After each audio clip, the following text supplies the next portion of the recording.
Good morning. Happy Monday. Welcome to week 4. Fun fact, we would be starting our second month of material. That's how fast this is all going. So if it feels fast to you, it's because it is. The schedule is pretty fun. Take a look at the warm-up. It was just the only kind of math question, practice question that the beginning of chapter 7 covered. The rest was all just kind of conceptual content and discussion. So take a look at the warm-up. Open up Pear Deck, and you can type your answer into Pear Deck. Miss Martins? Yeah. I was talking to a lot of the other people in this class, and we were just saying how we're a little confused on how to do the post lab for the investigation too. So I don't know if that's something that we need to go to the office hours for, or if we can cover some of that in class. But I was just really confused on how to do those problems. Let's start with office hours and see how much we can cover there. Okay.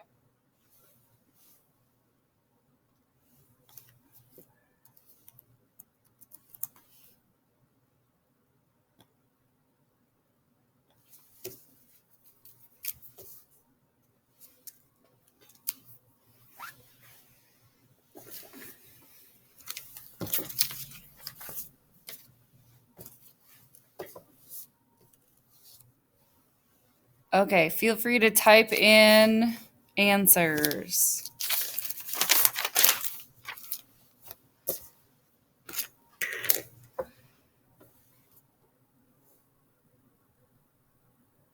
All right.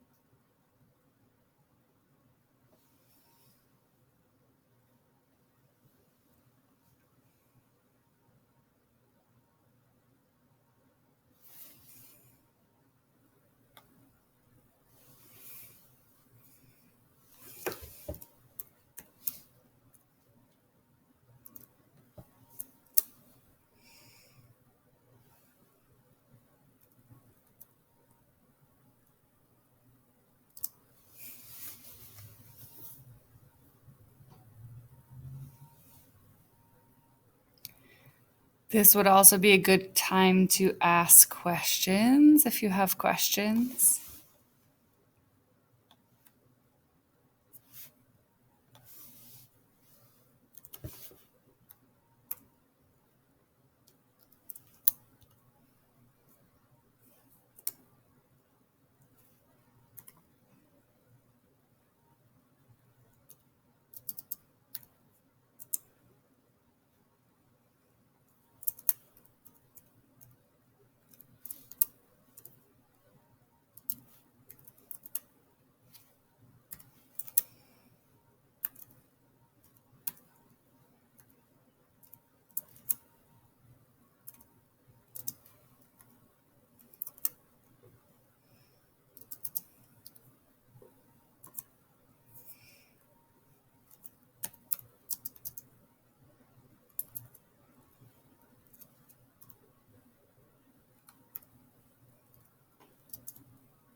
All right, if you look at the chat, I show you kind of the process. It's just using speed equals wavelength times frequency. You're using that formula.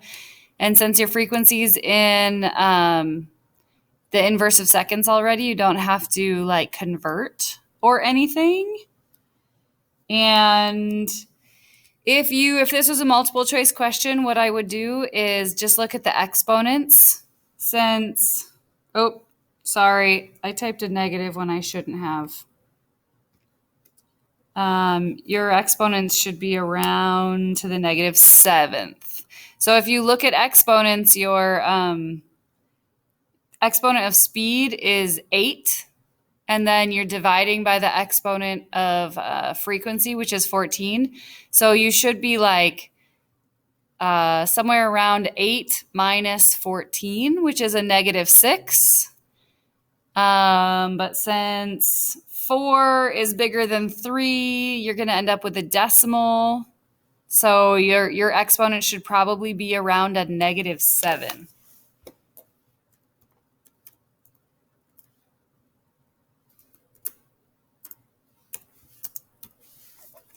So if this was a multiple choice question, that's kind of how I would approach it. I would ignore like the 3 and the 4.69, and I would just deal with the exponents and see if there's an option that is close. So I could just pick the option that's close and not actually do the math at all. So it looks like most of us got there. Any questions on that one? I see, Kaya, I see your answer or your question on the book answers. I do not have a solution guide to the Brown-LeMay questions. The only thing I have for the Brown-LeMay questions is the key that is on the very last page. I don't have a solutions guide for that one because it's not actually our textbook. So they didn't give me any of the like bells and whistles. Okay. Couple announcements before we get going. So first of all, if we take a look at the week at a glance, hopefully you guys watched the video for chapter 7 that was posted on Friday coming in. There's going to be another video posted today.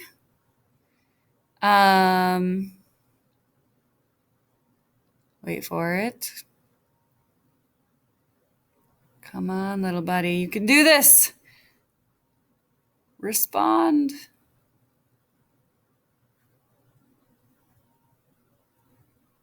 There we go.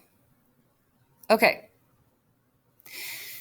So there's going to be another video posted this afternoon or tomorrow morning that will be kind of on the next part of chapter 7. And then your homework is starting to do book problems out of chapter 7. So we're doing odd only. The evens are kind of like a repeat of the odds. So if you feel like you want more practice, that's from our textbook. You can do the evens also and check them against the solutions guide. So we're going to start at 23. This chapter will go all the way through 143. So there's a lot. But you don't have to, they're not all due tomorrow. So you're going to do just the sections that we cover. And if you remind me at the end of class today, we'll see how far we get and I can tell you how far to go. So just what we get through in class. Also, our forums have been typed into. I only saw 2 of you who typed into it. So good job, Luis and Cyrus. If you have a question, though, this would be a good place to put it. Someone asked me a question over email, so I actually took the liberty of typing it in for you, and I wrote anonymous in there. So if I get to it first, I can answer that question. But if you guys get to it first, you guys can answer the question for each other down here. Okay, so the forum is up and running. We'll see how helpful that is. Okay. And we are going to keep going on quantum chemistry stuff. So the next place you need to go is go find the PHET. It's called photoelectric effect. PHET. Switch over And open this on your computers, please.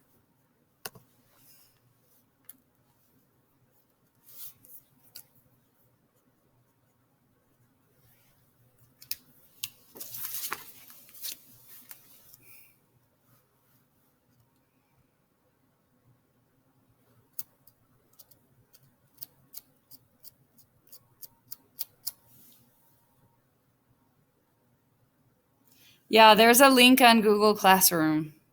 So you can either click the link through Google Classroom or you can type into Google Photoelectric FET.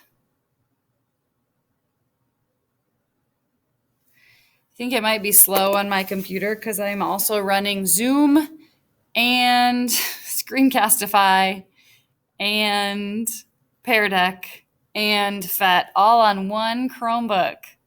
Good job, little Chromebook.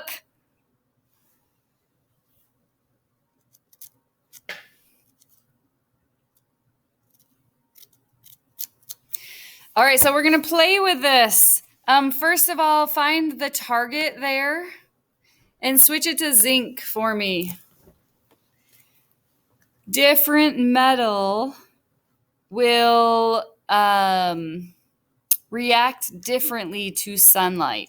So if you are building a photoelectric cell, like a solar cell, the metal you choose is going to have a really big effect on how much energy you generate.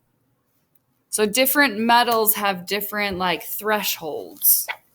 So we're going to all choose zinc so that we're all on the same page.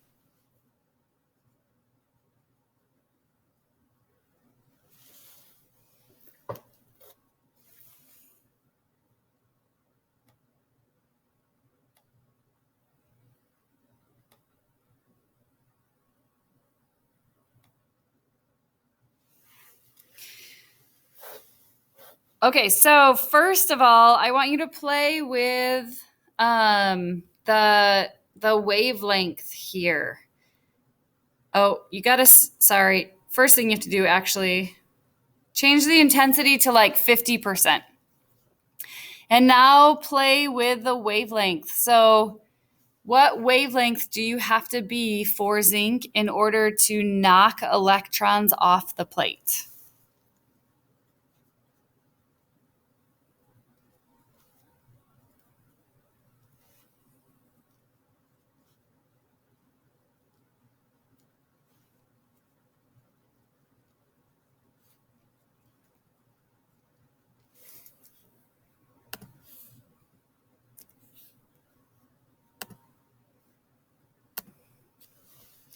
And when you find the wavelength, go ahead and type it into Pear Deck.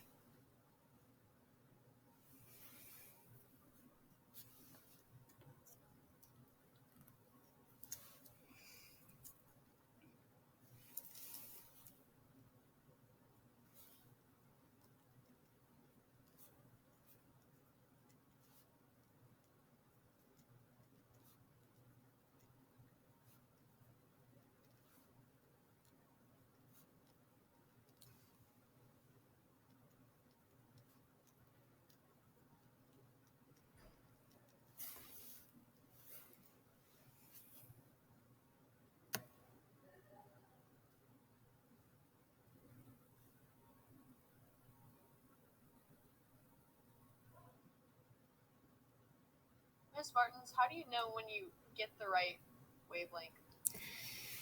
You will see little electrons. Oh. Do you see on mine?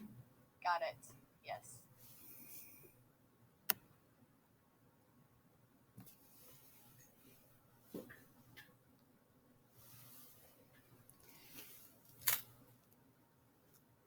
Okay, so the... You just have to go into the UV thing, not even in the colors. If you look on the smart screen. Yeah, you're going to be, for zinc, you're going to be in the UV wavelength, which for zinc means that none of the visible light will actually knock an electron off. You have to be in the ultraviolet range in order to knock an electron off. So this is called the threshold frequency. The minimum threshold of light that you would need to knock an electron off for zinc would be around like 250 nanometers. Anything longer than that is not going to knock off an electron. Why?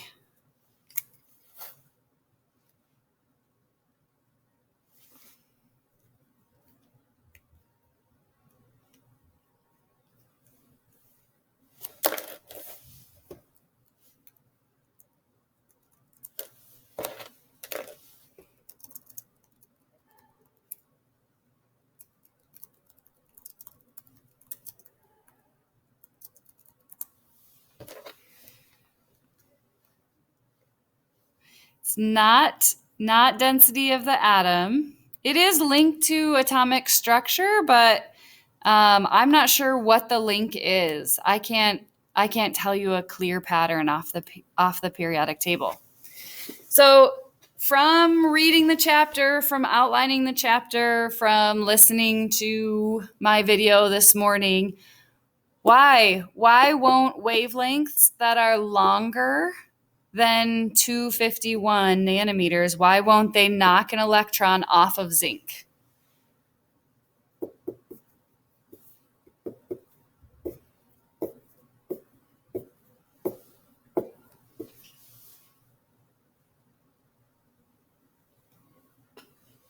Yeah, energy. Cyrus wins. There's not enough energy. So did you find the equation? What's the equation that links energy to wavelength?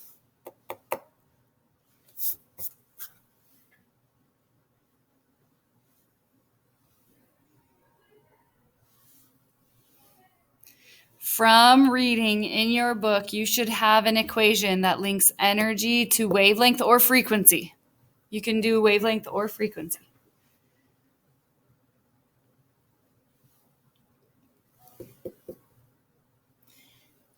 Yeah, E equals h nu. So energy of a photon equals h, which is Planck's constant. It's just a random number, set number, never changes, and it makes the equation work. That's all it is. So E equals some constant times frequency. So as wavelength goes up, frequency goes down, and energy goes down. So anything with a longer wavelength, lower frequency, is not going to have a high enough energy to knock off an electron. If you think of energy as a packet, as a quantum, like Max Planck described it, if you think of energy as a packet, the packet's not big enough, right? So you don't need more wavelength. You don't need another light. You need a packet of energy. We're going to come back to that information, that statement in just a second. But before we do, I want you to play with this. What do the little electrons do when you increase frequency? Nope. Yeah, increase frequency, so lower the wavelength. What do the little electrons do?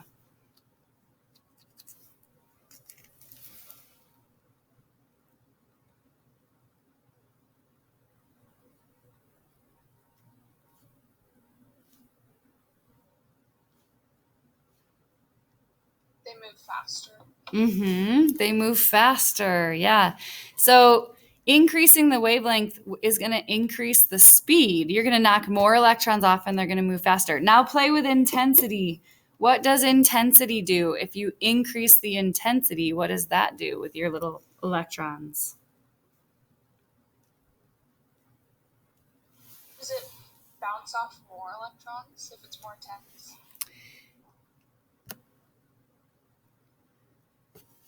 I'm gonna raise it. Yeah, so if I leave my wavelength the same, they still tend to go at the same speed.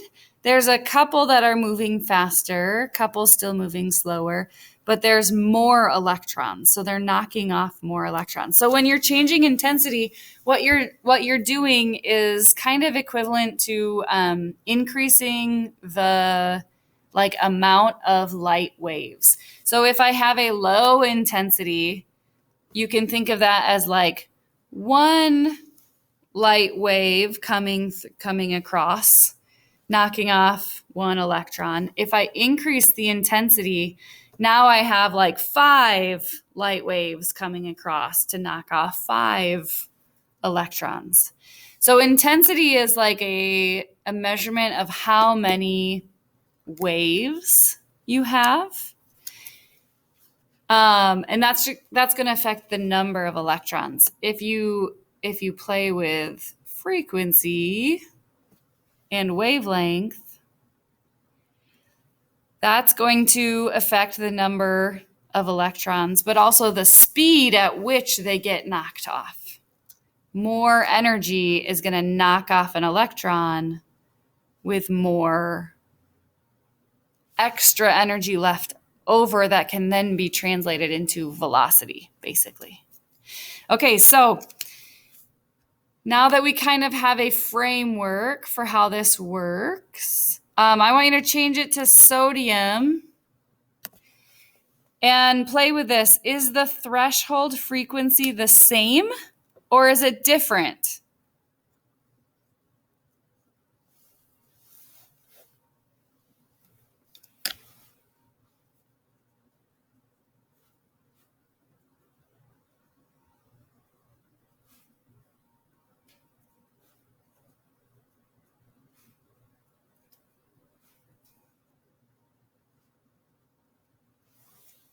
Yeah, it's different. The threshold frequency for sodium is different. So if you are building a solar cell and you're just looking at this kind of data, you're not considering anything else like price or availability or anything like that, what would you rather make your solar cell out of, sodium or zinc?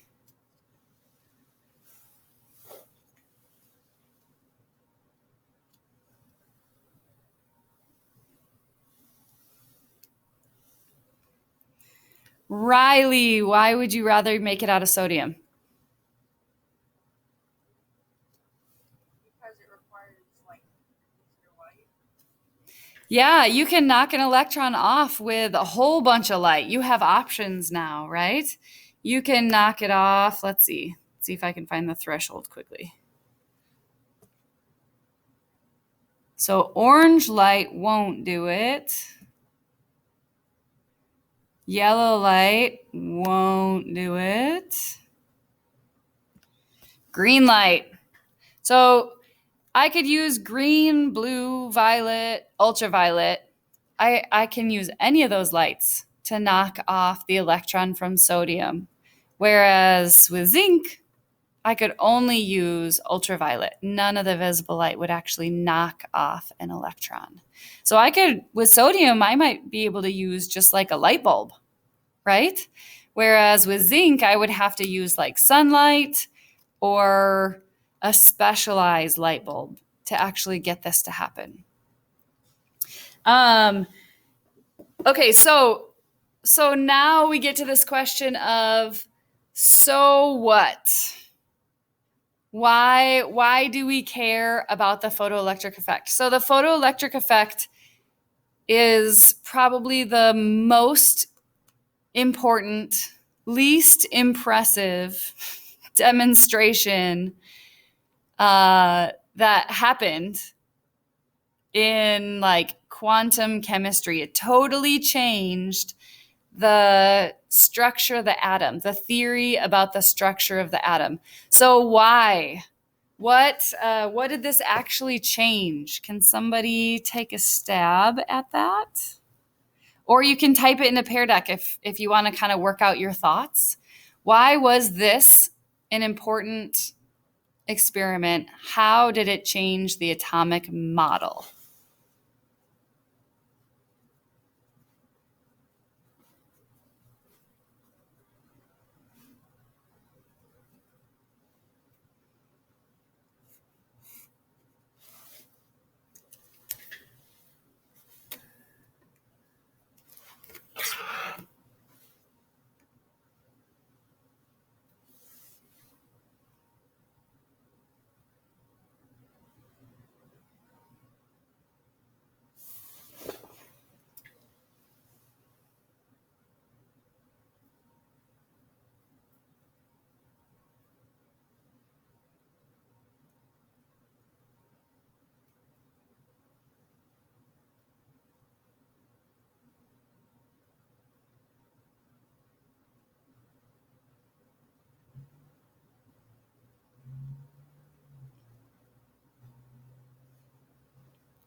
Good thinking. You guys have a good train of thought here. See if you can finish your thought and then we'll kind of talk about it.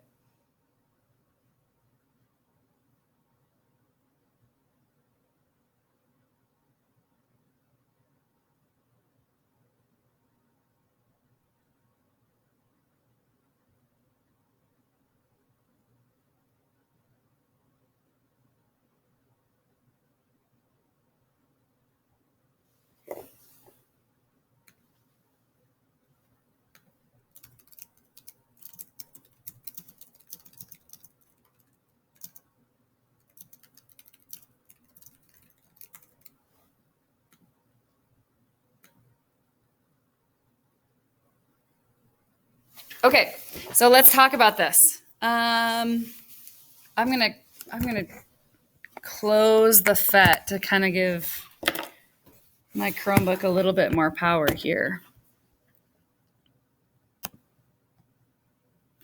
Okay, so here's so this changed the theory. This kind of was the like breaking point that changed the theory between Rutherford's model with the nucleus and Bohr's model with the energy level. So that's what we want to talk about. How does the photoelectric effect get us from no structure for electrons to energy level structure for electrons? That's our crux. So let me just compare it here. If light was a wave, right? You could have, think of like an ocean. If light was a wave, you could have one wave coming through, and that wave could be kind of overlapped by another wave. Okay, if this happens, this is called interference. And if you've taken physics, then you've talked about interference and how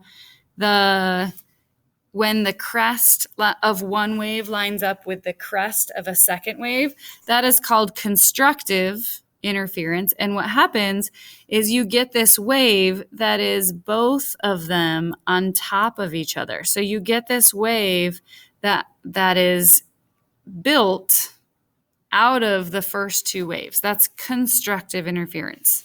If you have destructive interference, instead of the waves adding together, the waves are going to subtract off of one another. So the thought was, if light is a wave, and let's say I have a green light shining at zinc. Okay, we just saw that if I have a green light shining at zinc, it's not going to knock off any electrons. But if light was a wave, then these waves should be able to build on each other. They should be able to constructively interfere with each other. And eventually, we should be able to get this wave that's getting bigger and bigger and bigger to eventually knock off an electron from zinc. Did that ever happen?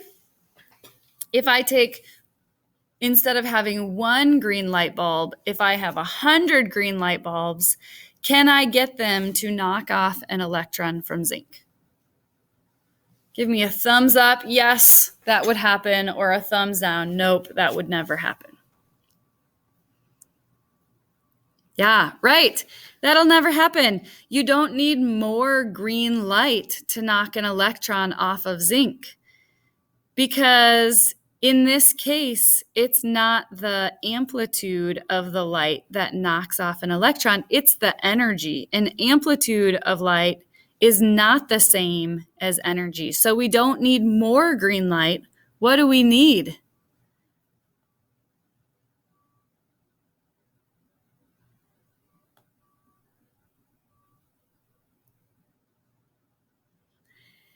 Yeah, you need a different frequency of light. And so this was the problem. The classic physicists were thinking, and classic chemists were thinking of light in terms of a wave.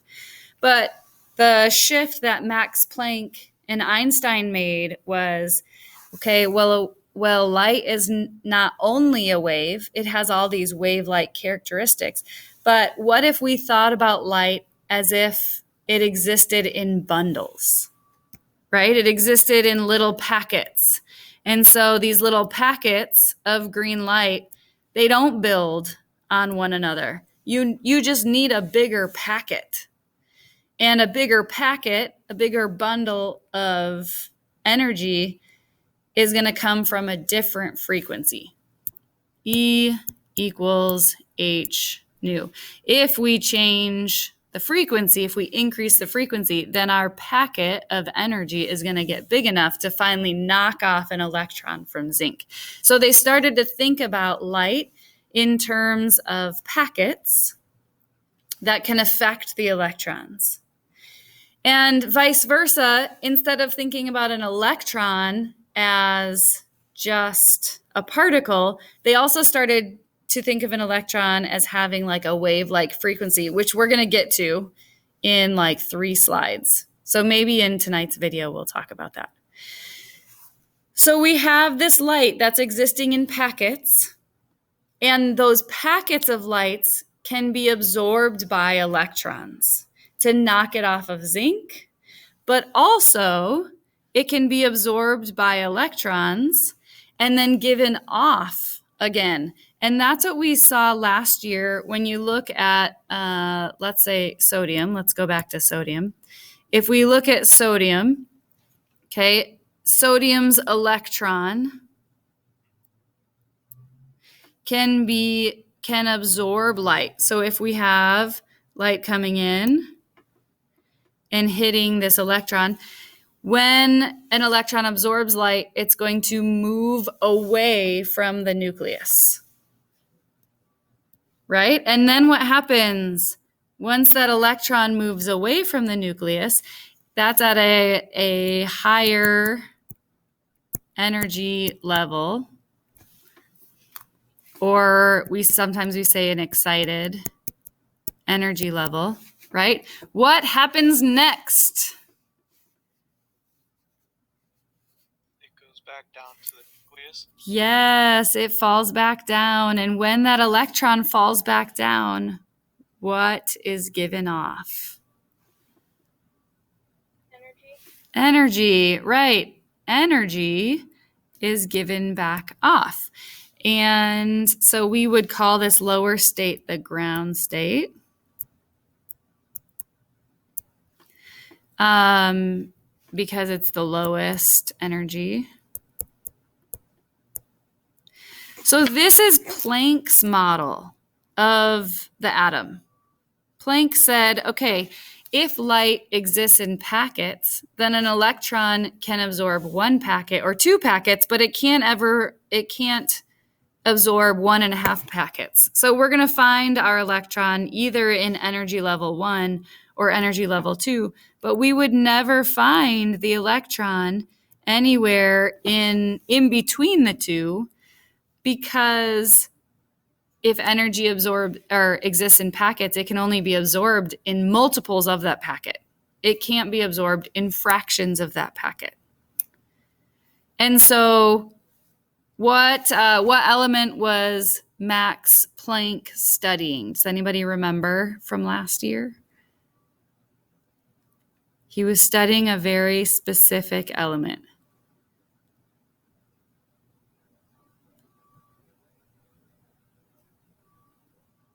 Hydrogen. Yes, good memory.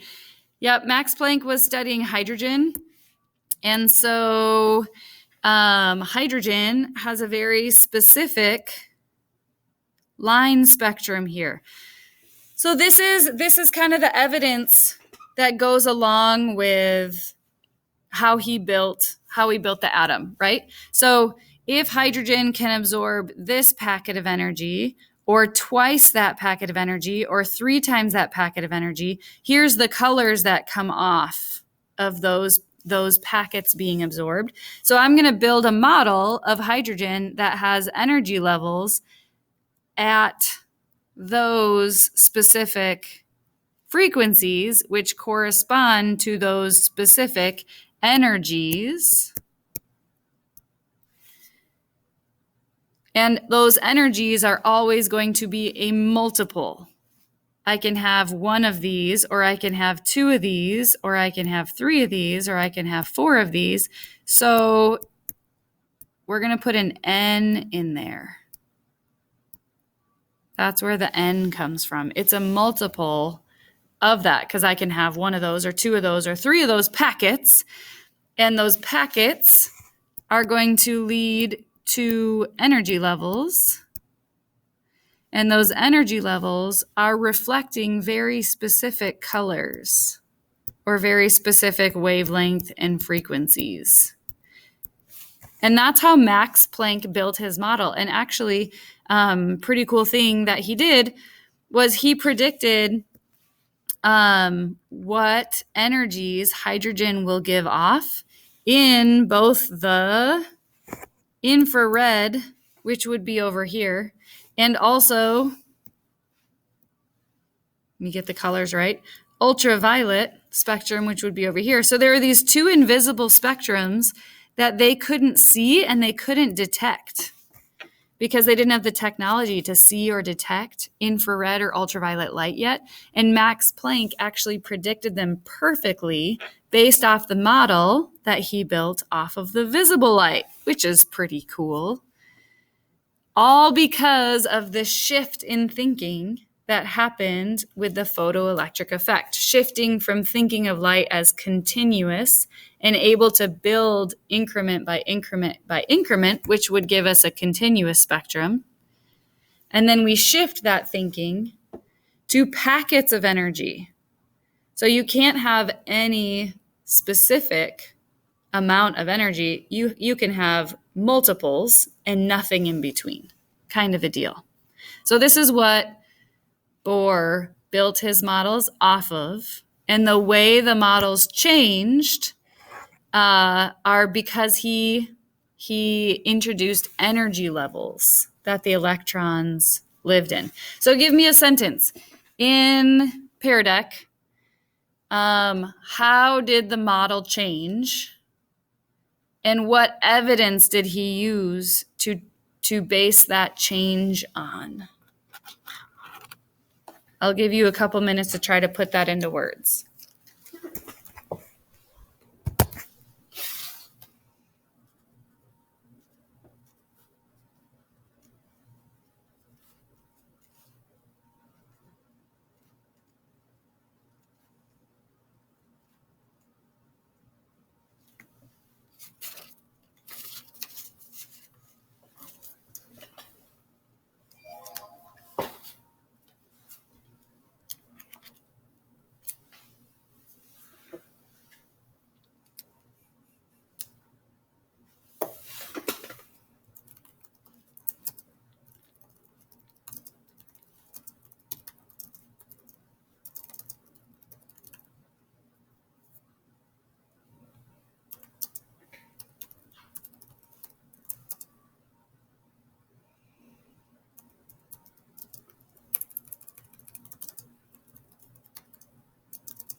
Okay, good. So your sentence should say something to the effect of the way the model changed was Bohr introduced energy levels.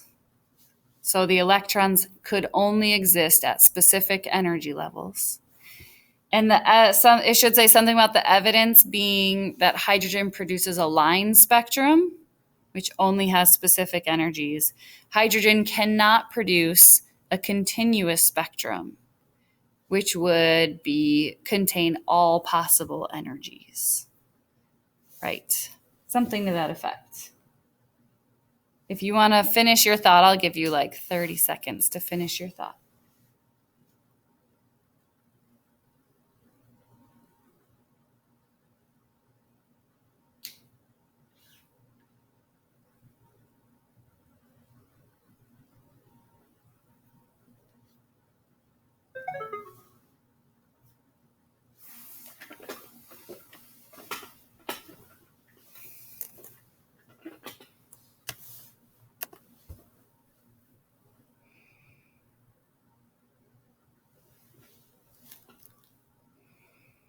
Okay, in our 2 minutes left, let me just open it up to questions. Questions you have, comments you have. I had a question. So, when the light hits an element, what does that energy from the light turn into? Does it go to the electron? It gets absorbed by the electron and it turns into movement. It turns from like a light energy into kinetic energy. So the electron actually moves. It'd be kind of like if I ate a cube of sugar, right? So I'm taking it from stored chemical energy in that sugar, and it's being processed by my body into a different form of chemical energy, which would be like ATP or something to that effect. And then I can't contain myself, and I have to stand up, and I have to run around, and I have to like talk and move and stuff like that. So that energy is actually being changed from chemical energy into motion, which would be kinetic energy. Same thing with the electron. Good question. Other questions?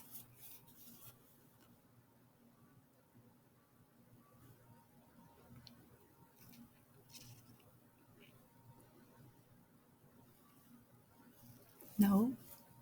Some of the people in the chat were asking what questions we're supposed to do tonight. Oh, Like, what number? good question. Okay. Wait for it. Thank you, Lainey, for monitoring the chat for me. So you can probably go through.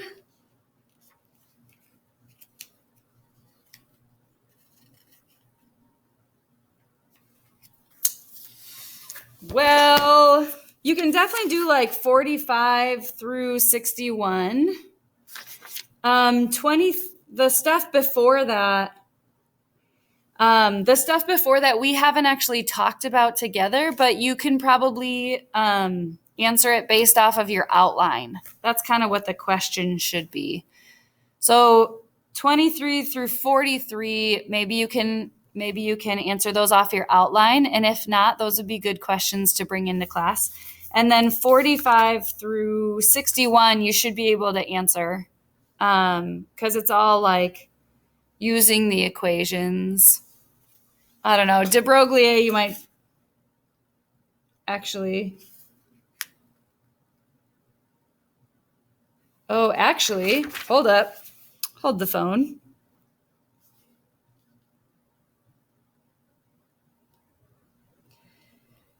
Do skip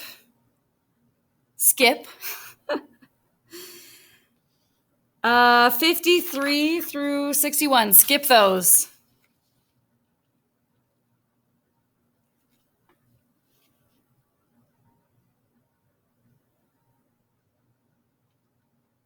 Maybe try 53, but skip the other ones because you don't actually have to calculate de Broglie wavelength and stuff like that. This wireless. Yeah. Is it in this? The questions? Hold on, I can't can't find see. them in here.